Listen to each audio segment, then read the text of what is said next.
Welcome back, everybody, to another episode of the ABJ Podcast. Super excited for this one. Joel Ruda from Ruda Entertainment is going to be joining us here tonight. Make sure you check out the links below for all things ABJ, as well as my guests, to find merchandise, social media links, and all ways to support myself and my guests.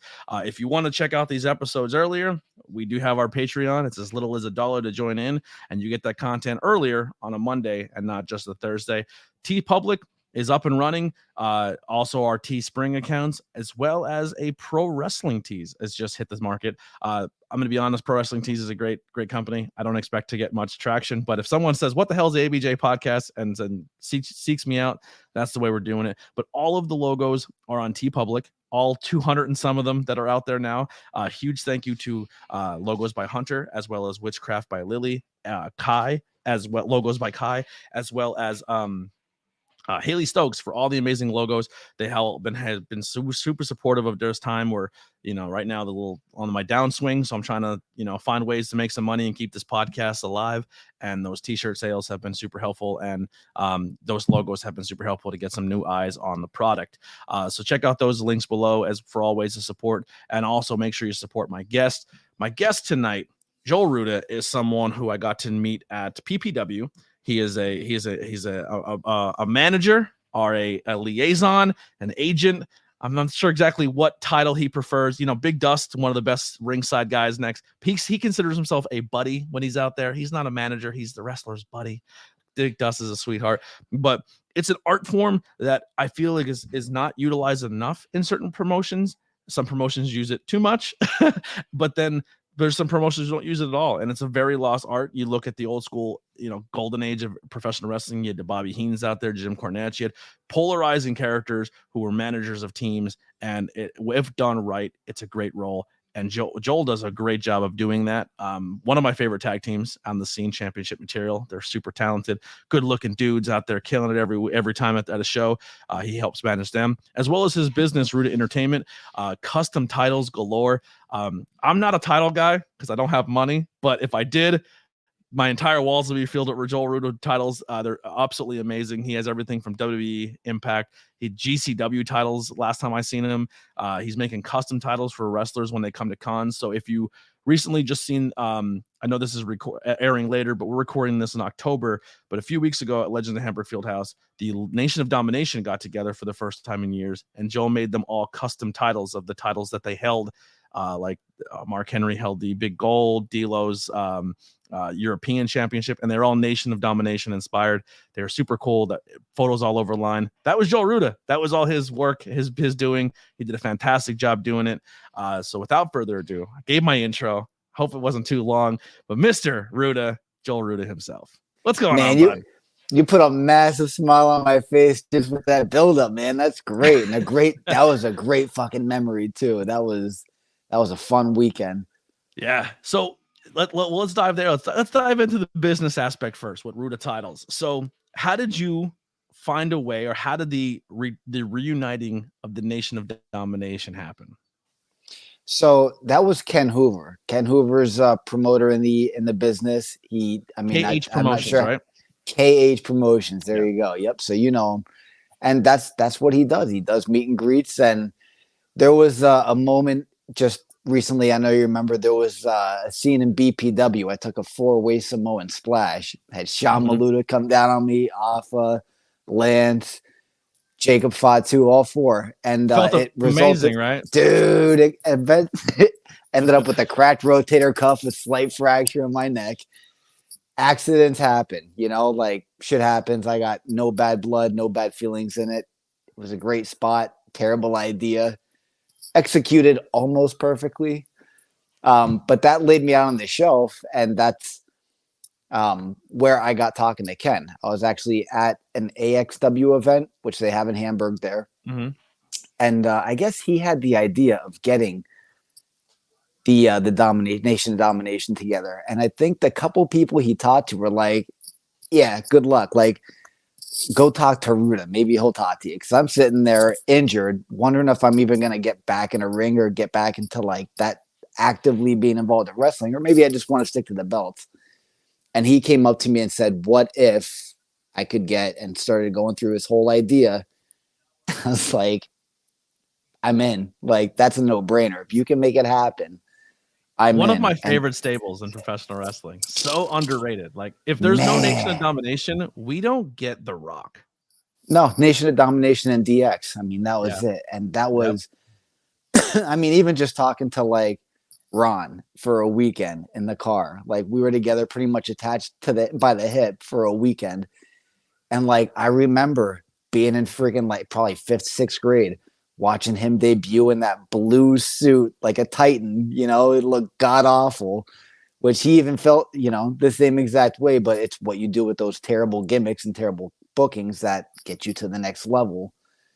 And what they came up with in that nation and what it evolved into. And, you know, just to see those four guys now, how many years later? 20 years later, 25 years later, something like that. It's crazy. And the thing is too is that stable was representation for people of color. Like there wasn't really that, like Ron's the only guy in that point of time who's an African American world heavyweight champion. Like he's the only one, and then he's the leader of an all black stable in professional wrestling of strong they were simulated Black Panthers, but that's essentially what it was. That's And I then was just gonna say that. Yep. yeah, and then it spawned this whole storyline that created, you know, The Rock and all this other thing, and then it's been attributed ever since. The Hurt Business is a representation of the Nation of Domination. Like every time that, you know, black stables are formed or that representation, it's not always the Crime Times or like, hey, they're partiers or gangsters. Like, no, they're strong, they're pout their culture, like the whole nine. And then, you know, the honorary Oos where Sami Zayn joined the Bloodline, that's straight out of the Nation of Domination with Owen Hart joining. You know what I mean? Like, yep, Crush. It was all part of that stable, and that stable's super important to the business. They all became such big things too. Like the APA, they were probably one of the most popular, most fun tag teams to watch. They were like the Stone Cold of the tag teams. Yep. D'Lo Brown, he was huge. Kama into the Godfather, like, I mean, come on, you know, Mark Henry. I literally just on my page posted the big gold title, which got me thinking back to like the Mark Henry days when he had his world title run. I mean, I don't care what anybody says as far as like the actual talent getting to have that position and what they do with it. I mean, I think I was watching the clip. It was, I don't know where I came across it, but it was back when he thought he was retiring. Cena gets in the ring, gives him the Cena rub. Jacket. The arms are up and then turns around the world's strongest slam. When I was watching it back in the day, I just remember thinking like, they fucking nailed it. Yeah. Finally, like this guy's gonna get to do. He had his match with Randy Orton, boom, got the belt. And I mean, that's a guy that like should not have dropped the belt. Should have had like a Roman Reigns type of run. Like, yep. When you think about it, you put anybody in the ring against a guy like that, like who's gonna take him out? Who's gonna put him down? Yeah. You know, like he's a guy I could have felt would have had a believable 1, 2, 3 year world title reign, no problem. If you didn't make, you know what you should have done? You should have done. Oh, just now in retrospect. Oh my god. Should have got in there and managed him. Teddy Long didn't do a good job. Should have. You make mini belts. They're like wristwatches. I have those. You should have got a Halloween prop of a hand and put a little Nation hand belt for his kid. You know what I mean? That's awesome. You know, his long lost son that sexual chocolate hand. It's still one of my favorite moments in wrestling. Like when people say like, what is the most wild wrestling thing? And I'm just like, well, minus everything in Japan of like the butt thumb spots are, Triple H seducing Stephanie McMahon and forced marrying her, which is a terrible storyline. Unfortunately, Gene Snitsky storyline is a tough one to talk about today. But Mark Henry having relations with at the time, 80-year-old maybe woman? Older. Yeah, yep. And she gets pregnant and gives birth to just a grown man, not even like a baby hand. Let's give her a hand. Just a hand. It was a hand. It was a. That would be hand. a good prop. That's a smart idea. That so somebody would buy that. Yeah, if you ever run into Mark again, get the same belt, but a little the little tiny version and be like, this is for hand. We had hand and head are the two most over characters in professional wrestling. The storylines they came up with and they got away with. Like, it's not like fans are going to be like, that's stupid, I'm not watching. It's like people go crazy over that stuff. Val Venus, where he teams up with John Bobbitt. Yeah. The choppy PB, and he's saved by John Bobbitt, who legit had his wiener cut off. Like, pro wrestling, baby. What a time. Only in pro wrestling can you get away with that stuff. Nowhere else. And the nation, like right now, AEW is probably the closest thing to it. WWE's doing it again too. You have the Bloodline, and you have the LWO, and you have Judgment Day. But like at the time of the Nation, you had the Nation, then you had like the biker gang, then you had the corporate ministry, you had like the Los BWO.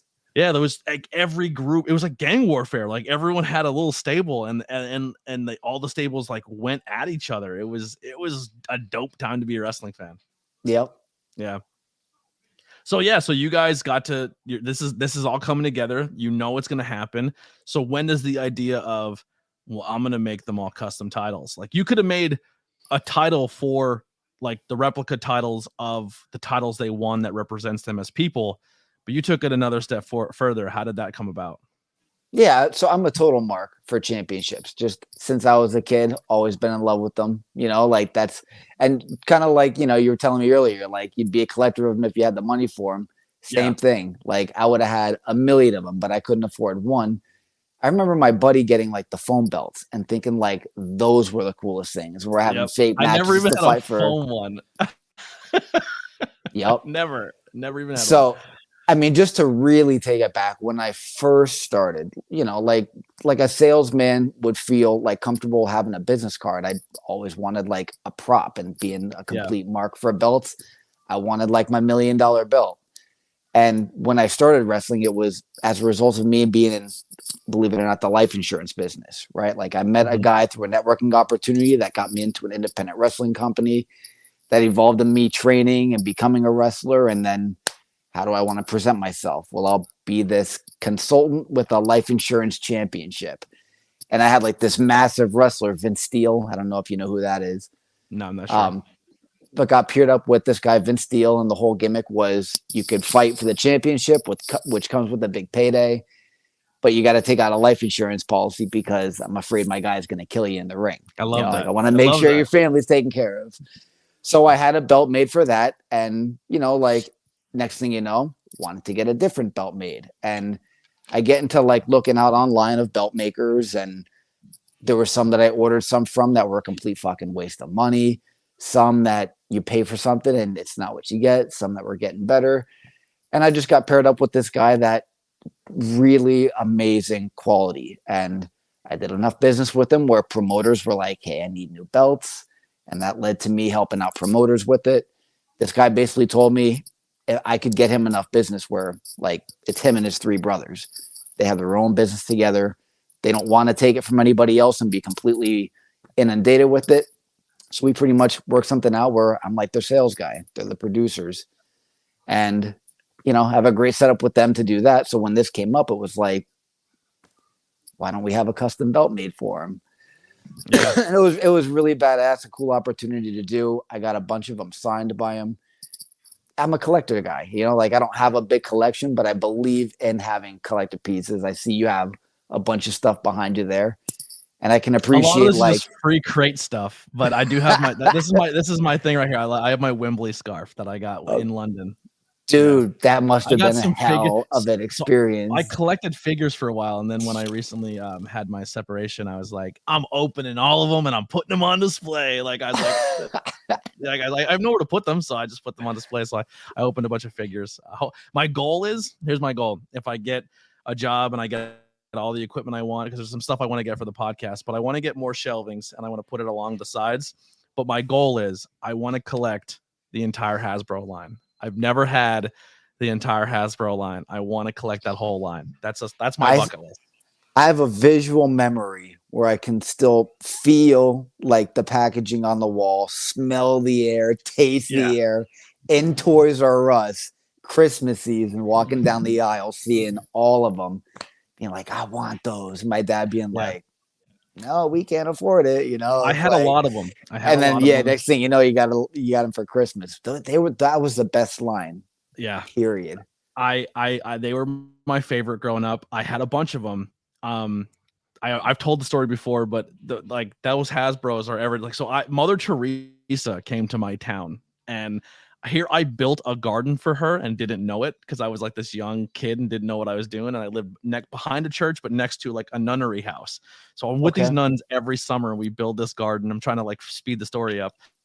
So then Mother Teresa comes to Monty City. It shuts the town down. Like everyone's losing their mind. Legit Everyone's Mother like, Teresa. legit Mother Teresa. So she comes out. So I live in the alley behind the church. She speaks to everybody in front of the church and then comes out the back door. Everything in our alley is shut off. No one's allowed to be there. And she walks from behind the thing in front of my house and then back to the nun house. And I'm on my front porch playing with my Hasbros, and I'm wrestling Hogan versus Macho Man because I was a Macho Man guy, and I always hated that Macho Man never beat Hogan. And I recreated that match as much as possible. So I'm on the porch and I'm playing with them, and she comes out, and the nuns who were like I was cool with are like whispering to her like, that's the kid who helped build the garden. So she like looks up at me and she waves me down, and my dad's like, oh shit, because I'm like also extremely ADHD and has no filter my whole life, so he has no idea what I'm about to say to Mother Teresa. You know what I mean? Like he's shitting bricks. Out of here. I go down the steps, toys in hand. And I walk up, I go, what's up, Mother? Like, I didn't know her name. They just been telling me for years that the mother's coming. So I'm just like, what's up, Mother? Like, I thought she was Mother Mary. How old are you at this point? I'm like 7, if that, younger. And I have and she's like, well, okay, thank you for building the garden for me. I'm like, no problem. It was a blast. I planted flowers. And she's like, what do you got there? And I was like, oh, I'm up there having SummerSlam, and this is Hulk Hogan. And this is Macho Man Randy Savage. And I'm doing the voices, and I'm like, and they're fighting up there for the title. And she's just like, cool. And she just like, bless you, and walked away. But like, she died. She heard Macho Man Randy Savage and Hulk Hogan in her life, and it's all because of this kid right here. But I lost everything in a house fire. Everything, like my whole childhood, lost everything. So just a couple weeks ago, I'm doing a DJ job, and I'm talking to this kid, and we're best friends growing up, and he had all the Hasbros, and I guess he's kept collecting them and getting sets and sets and sets of them. And he's like, well, he's like, yo, you lost everything? I was like, dude, everything. He's like, oh, and like you're in the wrestling business now. Like, it's crazy. Like, we watched Brett versus Sean and almost got into a fist fight because he's a Brett guy and I'm a Sean guy, and he walked out with a title, and I was like, you did it, boyhood dreams, suck it, Bret Hart. Like it was heat there. But he was like, yeah, man, like that's crazy that like you finally got to where like you were obsessed with as a kid, and here you are. And he's like, yo, I got you something. And he's like, well, what was he asked me a few months before that. He's like, what was your favorite figure? I was like, man, I said, I actually tried to look up my favorite figure to rebuy it to have it on display, but it's like $200. He's like, which one? I go, the Sean with the black and silver pants. Like that was like the rare one. And I walk into the bar, and he walks up to me and hands it to me. Like, it's perfect. There's no scuffs. The arms work amazing. Like, I was like, are you serious? He's like, dude, keep it. I have a bunch of them. And I was like, yo, so this is the rebirth of my collection. It's gonna be my Hasbro. Man, so me and my buddy, we used to have like pay-per-views that we would film. His parents had like a handheld camera, so let's make pay-per-views. And when we got old enough and like we're like moving on to like, you know, bigger things in school, we basically had death matches for like all the figures, and like we had the bug spray and the lighter, and like he's on fire in my buddy's garage of all fucking places. Flames up in the rings up in flames. And we torched like half of his like what we look back on as like classic figures, and he had, I mean, everything. And we're like, what the fuck did we do? Thousands of dollars. Son of a bitch. So I was so keen on like protecting my stuff as a kid, which sucked because that's why I took care of everything. Like everything was mint. Like I would play with it, but I would take such good care of it. All gone anyway. But like I remember going to my buddy's house, and he had the figures, and he's like, we're gonna have a first blood match. And I go, how? And he pulls out like a red Sharpie. He's like, well, they're just drawing them with the blood, because like he's seen the figures that were sold like that, right? And I was like, that's a good idea. And I was like, well, how are you gonna wash it off? He's like, who cares? I go, you're not using my figures. And he's like, what do you mean? So even at like a younger age, I went, and then like around that time, that's when like they just hit the scene, the washable markers. So remember when they had markers that would wash off? So you would get the red washables and you just dab it and it was like really, really wet and it would just like run down like blood and then you just run them under the sink and there's no more blood. And that was like a game changer for blood matches for figures. I was like, we could do blood. Like going to the store, buying a pack of markers, throwing the rest of them out and just keeping the red. That's hysterical. Man. But yeah, I love nostalgia wrestling. It's so good. Yeah, hell yeah, man. So when you finally got your first belt, like you made these guys, you get your belt, you made your custom belt. When did you start collecting then? Like because you made these guys, like you started your own collection? Yeah, I mean, I had like there was even a time I was working with Gene Snitsky. I created a belt, like the United States Championship. So like I had one made by him. He ended up signing it. So like, yeah, just one thing turned from that to like creating new belts for myself. I went to another one and I'm looking at it right now, the Open Challenge Championship. That was another belt that Alpha actually used and defended for me. That's awesome. It was like, I mean, there's different material that you can get, either brass or zinc. Brass is like a lot lighter, cheaper, more for kids. Zinc is like heavy duty, stuff that you see more on the scene. D'Lo actually just got a belt from me. He wanted to order his purple Intercontinental Championship, the purple one with the old school WWF logo on it. Yeah. Wait, there was a purple version of the Intercontinental Championship?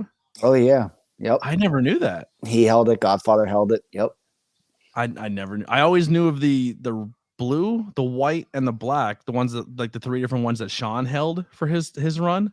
Yep. But I never knew about the purple one. That's crazy. Yep.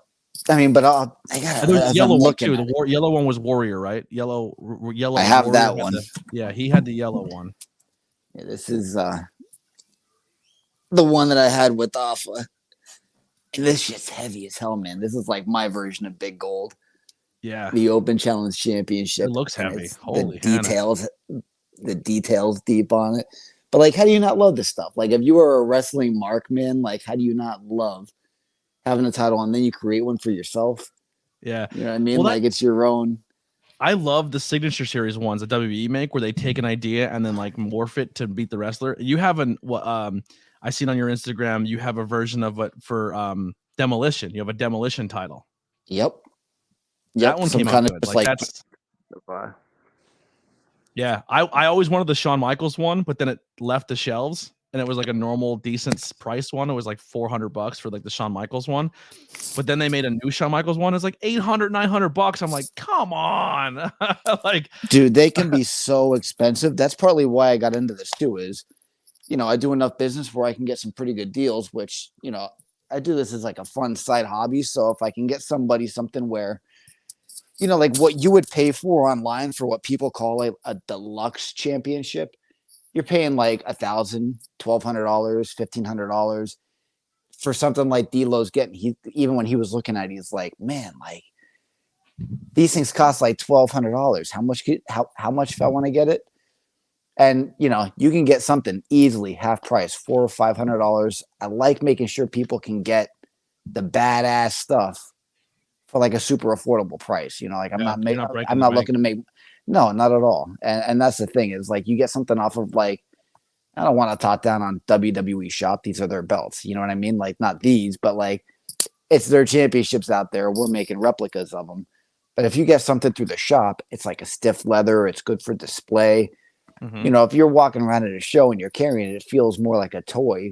When you come across something like this and you got super floppy leather, it's super heavy. It looks and feels more like the real thing. Yeah. So I feel like it's kind of like, with clothing. Are you going to pay for like a good hoodie or something that's got like a brand name across it that makes you feel better about wearing it because it's got the company logo on it? Yeah. Well, the first time I really seen your belts was at Hamburg, the night that you had Deanna with you, Deanna Prazo. Yep. And you did one of the coolest things I've ever seen anyone do. So if you know the scene, Gavin's this little kid who comes to all the shows. He's super supportive. He's such a sweetheart kid. Like, this kid's having more wrestling experiences in the last 2 years that I wish I had at his age. And you just gave him a title. You're like, here, bud, take this title home. And not only did you give the title, but you gave him a replica of a mistake title, which who does that? Like, you have the Macho Man silver because when he went home and polished it, The he took all the Brasso belt. the brass. So here's a photo of little Gavin with Deanna, and that's your belts. Like, there's a GCW, the ECW titles, the Intercontinental Yellow, the big 10 pounds of gold. He's dressed up as Orange Cassidy. I forgot he was wearing my t-shirt. That's cool. But then there's the title, and then like he carried it around. The title's bigger than him. He's like, still carries it around. Yeah, he's like, that carry it. This is heavy. But like your titles are gorgeous. Like, another one here. Like, that's it. That's the belt, baby. I don't like the fact that Brett's in that photo. You need to replace Brett with Shawn. That's the Shawn Michaels. Yeah. But that's the WWF insignia. So if you go and buy that from WWE Shop, you're getting the new WWE logo where that old school WWF is. And that's where you're going to get that difference in titles. And like I said, then I got to see your titles firsthand when you made them for the promotion win. And my God, those tag team titles are absolutely gorgeous. So not only are you making titles for replicas for fans, but these are quality enough titles that like there could be used for promotions. Like, how do you feel now that, you know, it's one thing to give a fan an experience where you can give them a really high quality belt at affordable pricing, but now those same quality, you're showing this fans, like, not only are you walking around with a title that could be used on TV, these are the same titles that promotions now are using. Like that opens up new doors. Like, so now if someone goes to, like, say, I don't know if PPW's ever cashed in on you yet with this, but like, if they have new titles coming, but if a fan's like, I would love a replica of that title, you can now be that guy who's like, you own your own version of the PPW championship or AXW or win. And then you get your, like, that's a cool new dynamic that you bring to the table being part of that team because you can get the titles made. Like, that's neat. Totally. BPW, PPW wrestling is now New Evolution Wrestling, Colossal Championship Wrestling, Legendary Action Wrestling, a couple of them, so and the quality's out there, man. Like, the fact that, like you're saying, like, that the feeling that I get from that standing in the room. Are you talking about the trio tag team titles I had made for them, or the tag team? The tag team. Yeah. The style alone and the color is badass. They're made off of the old school, what is it? The United States Championship. Yeah. And on the belt strap, there's a little, like a remembrance tribute for Trent Acid, for Jay Briscoe. So to know that, like, these guys are presenting this show using these as their focal point tag team titles, it's a tribute to two amazing talents out there. Like, when I see the pictures and getting posted and people holding up these belts, it's like, I remember the picture and the design. Those, yeah. Deshaun Pratt and Boom Harden are current tag team champions of those right now, as of this recording. Yep. And in my phone, like, I have the pre-concept, the drawings, the edits, what it's turned into, the production of the plates getting made, and that's the beauty of the process too. Is, what I love the most about just pure wrestling and pro wrestling in general, but especially with the belts, is you take a concept from your mind, you take a fucking picture of it, and next thing you know, it's that physical thing in your hand that you literally just created out of an idea. Like, that's the power of not just like us, but like wrestling too. Like, we're true dreamers, and you literally, whatever you want to make happen, you can bring it a physical form and then put it on display for everybody else to watch and enjoy. Yeah. Without saying any other belt makers' names or putting anyone down, like, there's one I was looking at the other day, and it literally was like, for $300, they like, will make you your fantasy football championship title belt. And I was like, $300, like, that's insane. And then I look at the belt, and it literally looks just like a piece of metal with like laser engraving on it, and there's no detail, there's no nothing, and it just says fantasy football championship, and the leather's not great, and then it falls apart, and it's just like $300. Like, around that, like, that's like your baseline for your entry level belts, which are still better than those. Like, you know what I mean? Oh, no, I could do even better than that. For $300, you can get something very, very nice. No problem. Yeah. Beautiful. Yeah, so definitely check out Ruda Entertainment's website. It's like a 30-minute infomercial, but I don't care. That's like, but are you guys doing any? My heart's in the AEW right now. I love AEW. I like their titles. Have you made any AEW replicas yet? I do have an AEW replica. Really, the big gold? Oh yeah, Like they're big gold. Yeah, so good. I was just making some videos on it the other day. No, I love the new trios tag teams, but I'm not paying $5,000 for it.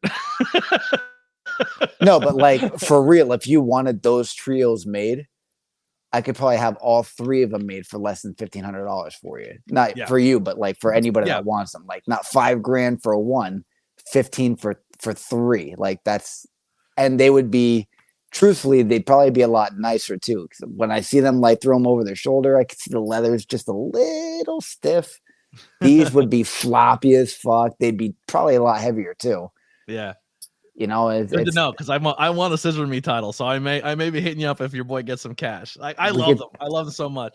Then there's like content creators out there, Tantalizing Tony, who I think a lot of content creators have their own titles, and I think Tony's is the nicest. That scumbag took the winged eagle idea. You know what I mean? Like that belt is my heart and gold, and I told him that we actually made a deal for one of his belts that I said Cody Rhodes will main event WrestleMania, not Sami Zayn, and he took the winged eagle title and made it his own.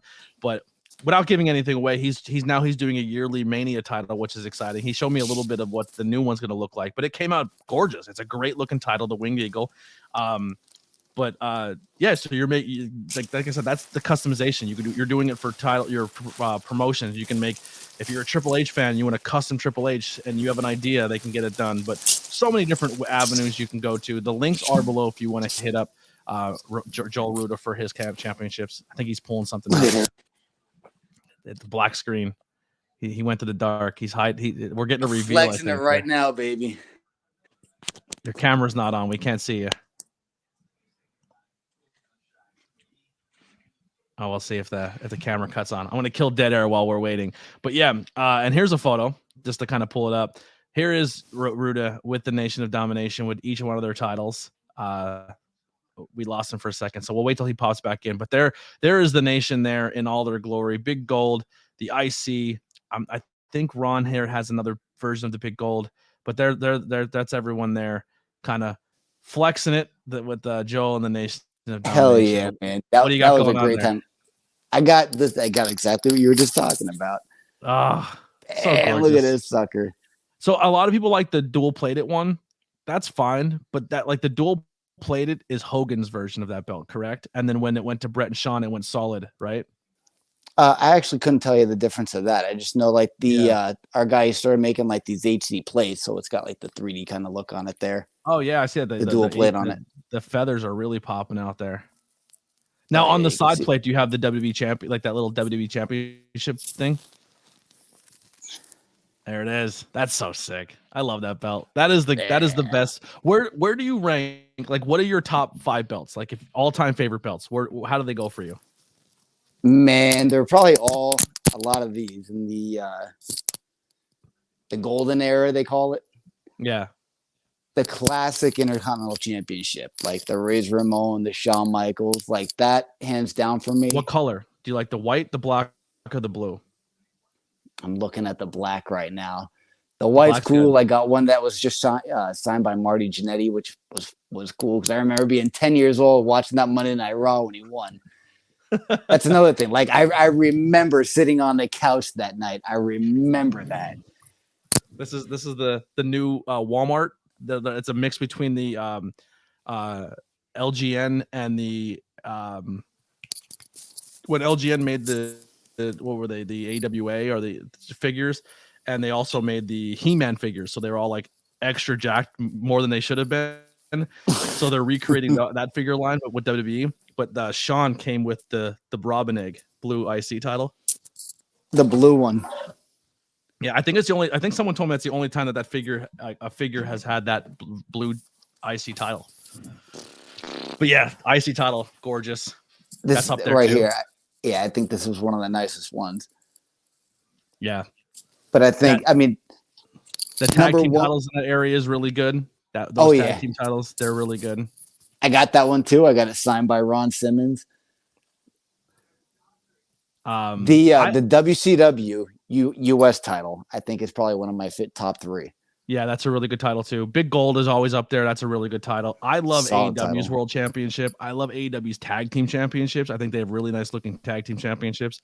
I think version 2 of the Women's Championship looks better. I did not like version 1. I thought it was too small. It looked good on Rio, but like when it went on anyone else, it was like it looked like a paper clip. It was too tiny. No, I think a championship needs to have like the big plate on it, something dominant that shows like a champion. You know what I mean? It looks so small. Like even for a woman, it's like, man, that's tiny. Yeah, it looks small on Rhea. It looked better when they upgraded it. I'm not a huge fan of the Big W title. I think the black and gold, just because it's my favorite color scheme, looks good now on Roman. But that new title, like their new version of the Big Gold, it's grown on me. Like I don't hate it as much as I did when they first announced it. Like the more you see it on TV, you're like, okay, that looks like a good championship. It's an updated title. The women's, I think it looks better on the white strap. I think Rhea's looks real. I think Seth's looks good on black, but I think the white strap on Rhea's looks amazing. Very classy. Yeah, I like it. Just gives it character. You know what I mean? Like the thing about world titles is like something that I think of as like the Impact Women's World Title, which is very much like the AEW style with the multiple plates. Yeah. But like something that stands out, that has character. The undisputed title from back in the day that Angle held and that Lesnar held. You know, Taker, Hogan, that was cool. It had some serious character to it. The Winged Eagle is, man, it's beautiful. They're like, it's nice when a belt has character, but a big W, it's another underrated belt no one talks about. It should be talked about in the top 5. Lucha Underground's title. It reminds me of the Bellator belt from back in the day, like one of the original Bellator belts. And then you had to put all the pieces to get, like you had to win the pieces to put, or not Bellator, WEC. Yeah. But I love the Aztec title, like that Lucha Underground title. That's another good one. But all right, well, let's shift gears here a little bit. We kind of talked a little bit about it. You were in the insurance agency and kind of going that route. How did you fall into the world of professional wrestling then? Yeah, so I definitely never even the goal, never a thought. I mean, if I could base my childhood down to one thing, is like a phrase that was always stuck in my head is like not everyone swims with Shamu. Right? Like not everyone gets to do the cool job. And that was something that my dad would always say is like, you know, not everyone gets to swim with Shamu, like be realistic kind of deal. So it was never on the radar at all. And we had talked earlier, I switched gears. I left Atlantic City. I moved out to New York City, switched careers. I left the hotel industry. I moved into the insurance industry out of complete desperation. And oddly enough, I'm at a barbecue on Roosevelt Island.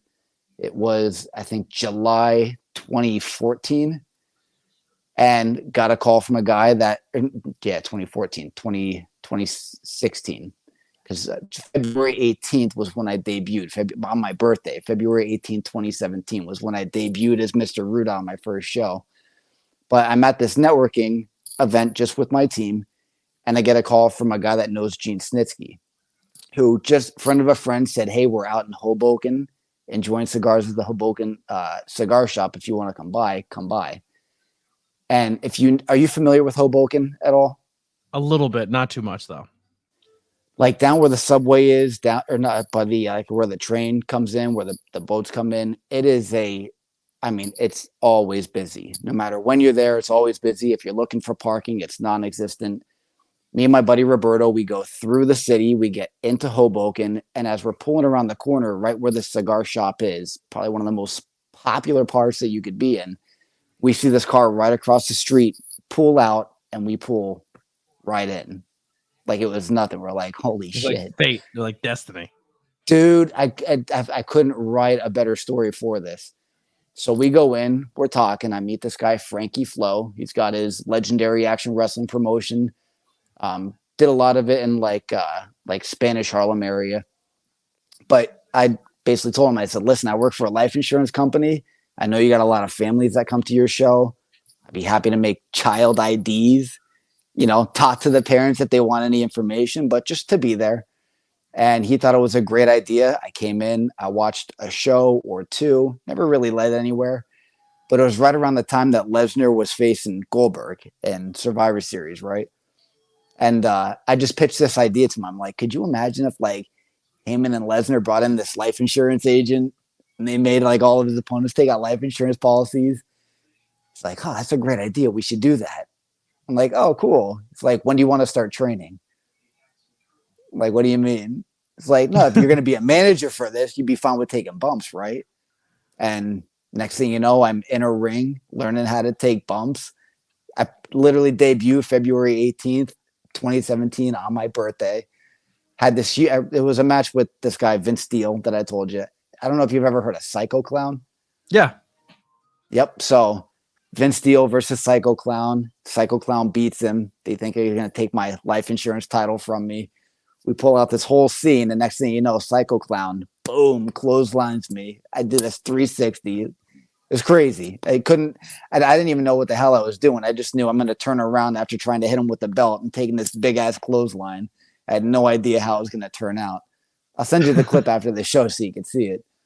Oh man, that's from there. It's been the history, like I just kept going show to show to show to promotion to promotion.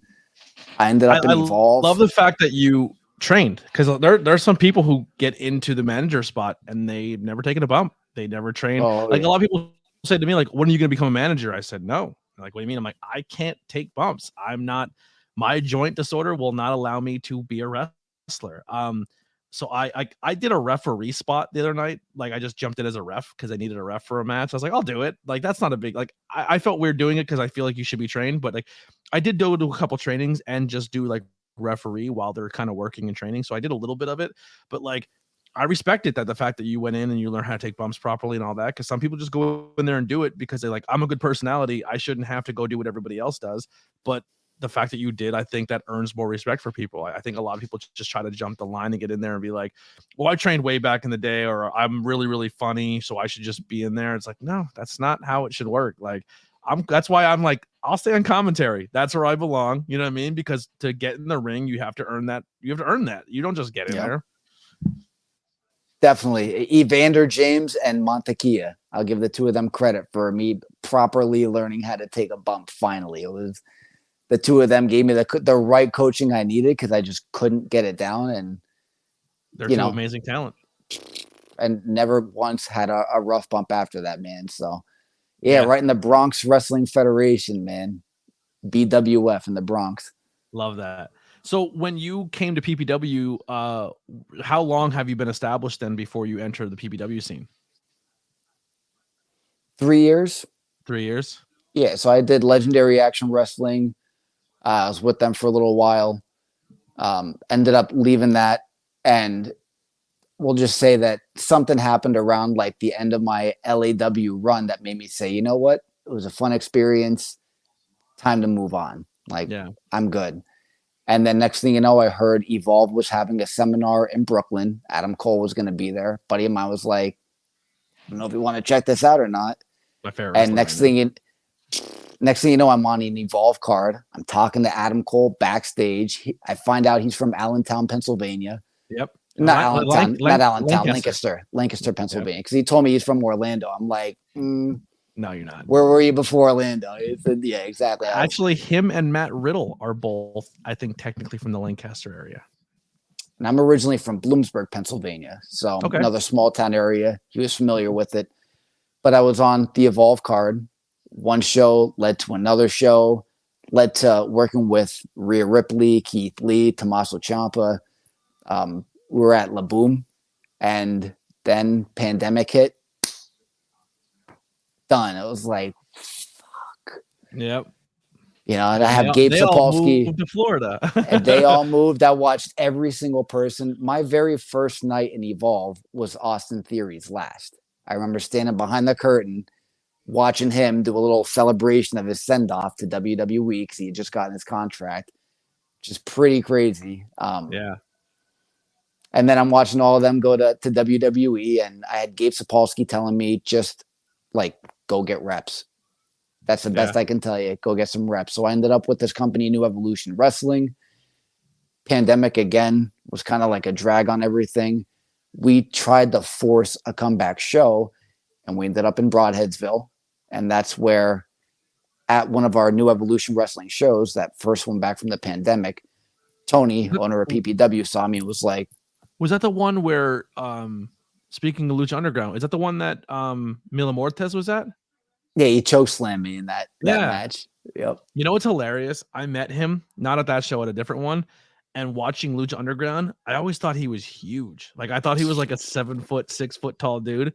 And He's a big dude. He's big, but like height wise, he's around my height.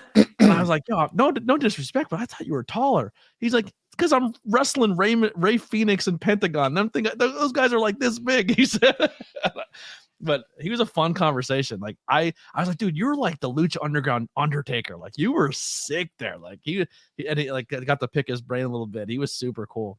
Very nice guy. Yeah, that choke slam was probably one of the most fun choke slams I've ever taken too, because he was relentless, and his one arm easily could throw my 130-pound ass around because I came up and like a rainbow, man.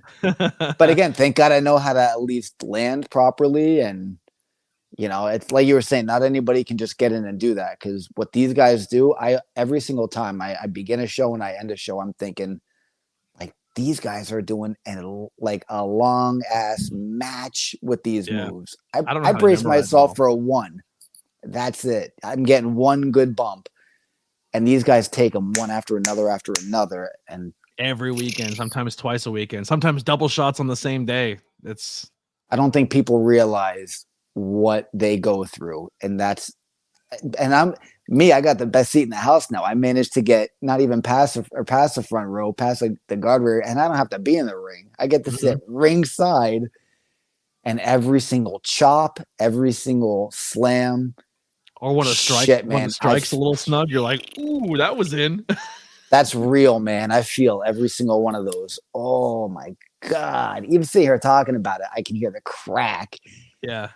Oh, I don't know how they do it, dude. I don't know how they do it. So you kind of spun off a character at PPW when I first met you. You were kind of like, you were leaning a little into the political spectrum, where you were making wrestling great again, and the sunglasses, and you were like really healing it up, which is funny because at PPW that was probably like your hero, because that's like you're in their country. You know what I mean? Like, you drive to PPW, all it is just signage. Like, he was robbed. When it started, so that was in LAW. Like I said, our shows were in Spanish Harlem. So me and Frankie are talking. He's like, if we're gonna bring you in and you're gonna be new, we got to do something that's gonna just, these people can't like you. You need to be heel. I'm like, Trump supporter. I'll be a Trump supporter. You know, like, I got a great idea. Trump, I'll be Trump's, personal advisor or whatever. And that was like, Trump, my buddy, my pal, and one of my favorite clients, and boo. Yep. And it's just that every time I came out there, I threw that line out there, and just talk about an easy way to get heat. But that's the thing. You said I'm in Trump country now. So like, if I come out there with a "Make America Great Again" hat on, people are gonna start cheering the guy. You're gonna walk out like Rudy. They're gonna put you on the shoulder. Yeah, dude, they'll love me. That's an easy way to get over around here. So yeah, I definitely had to.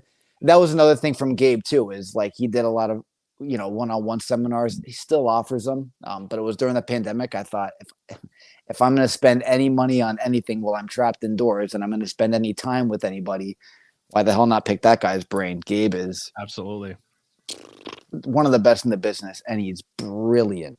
Mm-hmm. And he was telling me, switch the character up, switch the gear up, switch the look up. Like, every show, try something different, because you'll find something that sticks and that works. And it's like, you're doing the same thing over and over again, you're never going to give yourself a chance to grow. So that was pretty much, to your point, I lost the glasses, I lost the vest. I started dressing a little bit more casually, but now at PPW, I'm trying to dress a little bit more seriously. And I guess it just depends on the role, what's expected of me that night. Try to fit a different look for summer. So are you like I haven't been at PPW in a while, but are you like the GM now? Is that what I am? You're playing like a GM role? Okay, that's cool. I know like the talks at first were supposed to be you and Joe were going to fight for a GM role. So Joe was the one that won control of it. I was just, the manager that was like his side piece, the And then he other got person sick that and was in stuff. the I gig. hope he's good. I haven't talked to him. I should reach out. I know he was going through some rough spots there. Yeah, I know he was dealing with some personal issues. I Yeah. mean, kind of like, I always want people to check out on me, but I also don't want anybody to ask if anything's wrong. Like when I got injured, I had people posting things up on Facebook. I'm like, fucking take that down. Like, I don't want the attention. I don't want people That's checking why in on me. when I see you at the show, I was like, "You good?" And you're like, "I'm good." I was like, "All right." Yes, whatever. Yeah. So, but like I don't want, like, I don't know how other people feel in those situations. Everyone's always coming at you. But point is, I hope he's good. But with him being out, I was asking Tony, I'm like, what's going on with that storyline? It's like nothing. You want to do it? And we just figured, like, yeah, why the hell not? It'll be a different angle. It's kind of like the MJF role right now. You're taking the world's biggest asshole and turning him fan favorite. So is it legit? Am I actually turning a good leaf? Is there a hidden scumbag in me waiting to flip the car down the road? So the cool thing is the fans, there's some that are buying into it. There's some I go for a fist pump and they're like, Yeah. they're flipping the roll and they're flipping me off. I'm like, come on, I'm trying here. Yeah. So it was interesting. There was a segment on this last show where I had to restart a match for it ended with the heel winning. Brian, exactly. And to have everybody. I don't want to give too much away because he's very protective of his character, but I'm a big fan of the Mecha. I think he's insanely good, and I've been hearing such. Like, I don't want to give too much away, but I also want to give him his roses. But like, since not being there, I get reports of like how the story's going and how things are going, because I do care about PPW. Like, it sucks that I can't drive there or be there to support. Like, hopefully that changes soon, but like the Mecha, from what I've been hearing, like he's become a locker room leader. Like he's taking, like, totally.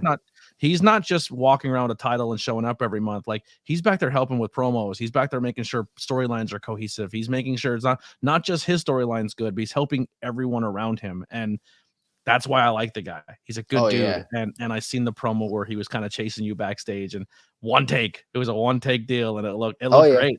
Like, yeah, after I ran away and I came back, he was there cutting his promo, and I stand there in amazement. Like, the guy is intense. He's off the cuff, and it's totally fucking natural. Everything he says is spot on, and total locker room leader. Like he wanted that role. He wanted that belt to work with the newer guys, to push the guys, to get some notoriety and some credibility, and a good lesson in the ring. And I mean, the last couple months have been stellar. The matches have been great.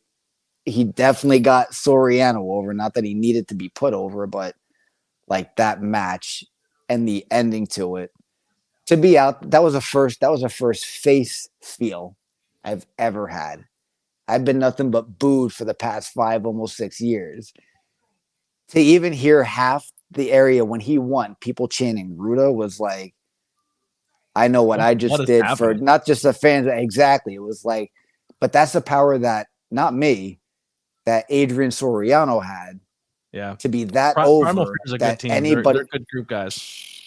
All three of them just have a great thing going on. But that's how you can see how someone can move a crowd. You are influenced and being associated with, in one way, shape, or form, with somebody, positive or negative, and you feel it, like, totally. Yeah. I'm a huge fan of, and I heard he's been doing really good stuff there. Dio Bando, Dio, yeah. That kid's gonna be a bright spot. Like I came in, like I was there when he first started. And I was like, yo, if this kid's got charisma, like tag team champion in BPW, TV title, TV champion in PPW, and charisma, and that guy, he's gonna be a big deal. Like Seth Rollins wearing the most ridiculous outfits, Dio Bando can make the most ridiculous outfits look spot on, perfect. He's got swag. He's got swag. Yeah, dude, totally got it. He's so good. He's another one that if I start coming back, even if I'm not in a role at PPW, because like, listen, when you step away, people fill shoes, and that's just the way it is. I wouldn't expect anything, but I would just come back as a fan and just enjoy the content and see what's going on. But him and the Mecha would be two huge broad spots of why I would go, like why I would watch that promotion. Like, they're just very talented. Rembrandt, Dio and Nolan I miss Pierce. Rembrandt. He's still doing stuff there. I'm a huge Rembrandt fan. Like, it's a good locker room. I miss it. I miss the guys there. Everyone's super cool. Watching Paul Stress every show is a lot of fun. Just give me a second. It's a good show. It's a good crowd. And like my buddy, he used to always take his kid there. It's like It's a good thing to do. So yeah, it's a good family friendly show. yep. To now be on part of the card is just at the GM. It's A lot of you fun. never know where it can lead. You never know. So what are your future plans? I know this is airing possibly New Year. We're not really sure how this is dropping, but what do you have future plans for Mr. Ruda and your businesses and your professional wrestling? Dude, I have no long-term goals. I don't worry about yesterday. I don't worry about tomorrow. I worry about today. I make plans. So I know that I've got Friday bookings once a month for BPW, Saturday bookings for their pay-per-view show, a future show, a PPW show. I know 4 times a month I'm performing. I'm living day to day to get there. And wherever it takes me, man, I'm ready to go. It's pretty I love much your it. work ethic. I love that attitude. You're always a bright spot, man. It sucks I don't get to see as much as I used to, but once I get back on my feet, we'll have to link up somewhere and hang out. The business is doing great. I love seeing your belts getting created. I love seeing people being happy when they get them. Keep it up, man. I love what you're doing. I'm a big fan of you as a person and everything you got going on. Where can people find you on social media? They can find me on Mr. Ruda, at Mr. Ruda 218, Ruda.entertainment on Instagram. And I think I'm trying to think of what my TikTok is. Running off the cuff, not too sure. Just type in Mr. Ruda. If it pops up, we'll get it going. But the links will be below too. I'll do the legwork. I'll find it all. And then also your website. Go to the website and order some belts. RudaEntertainment.com. Yep. There it is. Everyone, thank you so much. Joel, thank you again so much for everything you got going on and coming on and doing this. This platform's always open. I do have some stuff that probably by the time this airs, people have already seen it. Like I'm doing like movie reviews, and then me and Brian are always doing that tornado tag on Thursdays. So if there's ever a topic you want to jump in on with us, or just if you're free on a Thursday and you want to jump in and shoot the shit with us, you're always welcome. It's Halloween time. Check out 100 Acres of Hell. It was a movie I made with Gene Snitsky, Afo Anawahi, and Samu Anawahi too. I've never seen it. Like, where is that available to watch? You can go on Amazon Prime. Type it in. It's available on there. Yep. I always remember hearing about it, and I never watched it. I didn't know all these were. I know Gene was in it, but I didn't know everybody else was. Gene's the star. Samu played Jeb Tucker, who's our killer. Afa did his stunts. I actually got on my arm a tattoo of Jeb Tucker right here. That's awesome. Yep. Go check it out, man. 100 Acres of Hell. There it is. Well, it is spooky season, so for us, it's spooky season. Go watch this. Perfect. For you, it's probably New Year's, but it's always spooky season. Go watch. It's like movies. Christmas. Yeah, I would literally scrap every other holiday there. Just keep Halloween all year round. But that'll do it for the ABJ podcast. We'll see you guys next time. Here's some music by the Converse Kid. We're out of here.